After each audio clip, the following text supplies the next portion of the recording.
सोयराबाई भोसले की दूसरी पत्नी थी। शिवाजी पश्चिम भारत में मराठा साम्राज्य के स्थापक व शिवाजी के दूसरे पुत्र राजा राम की मां थी। वह मराठा सेना प्रमुख हम्बीराव मोहित की छोटी बहन थी। सोयराबाई संभाजी मोहित की बेटी थी, जिनकी बहन तुकाबाई शाहजी की दूसरी पत्नी थी। सोयराबाई की शिवाजी से शादी की सटीक तारीख स्पष्ट नहीं है, लेकिन विभिन्न स्रोतों वर्ष 1642, 1650 और 1660 बताते हैं। पूरी संभावना है कि सोयराबाई की शादी 1650 से पहले हुई थी। विवाह तब हुआ जब शिवाजी अपने पिता शाहजी से बेंगलोर में मिलने गए।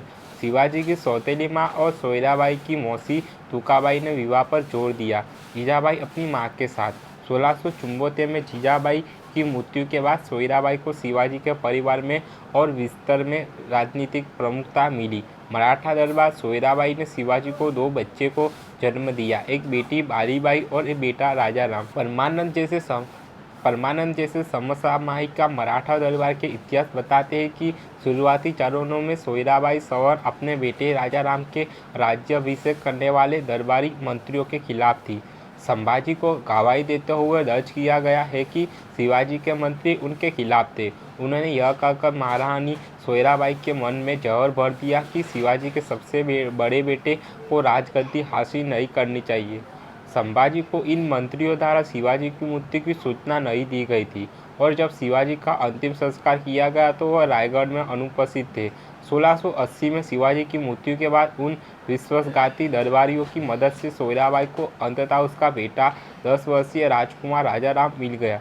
21 अप्रैल 1680 को खाली सिंहासन पर बैठ गया और उनका सौतेला बेटा और शिवाजी का उत्तराधिकारी संभाजी सोयराबाई की अपने भाई और मराठा सेना कमांडर की मदद से राजाराम और सोयराबाई का सत्ता से हटाने में सक्षम थे। सर सेनापति हम्बीराव मोहित ने उन्हें अपने विरोध करने वाले दरबारियों को कैद कर लिया और 20 जुलाई 1680 को औपचारिक रूप से छत्रपति के रूप में सत्ता संभाली। सोयराबाई के गुंगों ने संभाजी को जहर देने की कोशिश की अगस्त 1681, लेकिन वह बच गया और अपराधियों को मार डाला। उनके स्थान पर उनके पुत्रों को पद बिठाया। ब्रिटिश बॉम्बे काउंसिल द्वारा सूरत के लिखे गए 27 अक्टूबर 1681 के एक पत्र में उन्होंने दावा किया कि राम राजा की शंभूजी राजा की साजिश के कारण जहर खाकर मर गई है। इसे डॉक्टर सदाशिव शिवंदे और वासुदेव जैसे विभिन्न परिष्ठा विद्वानों द्वारा एक मिथक घोषित किया गया है।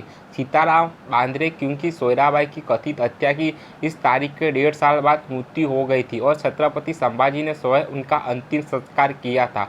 मुगलों के हाथों संभाजी की मृत्यु के बाद राजाराम निरंतर युद्ध को आगे बढ़ाते हुए अगले छत्रपति बने। मराठों ने युगल को विरोध किया।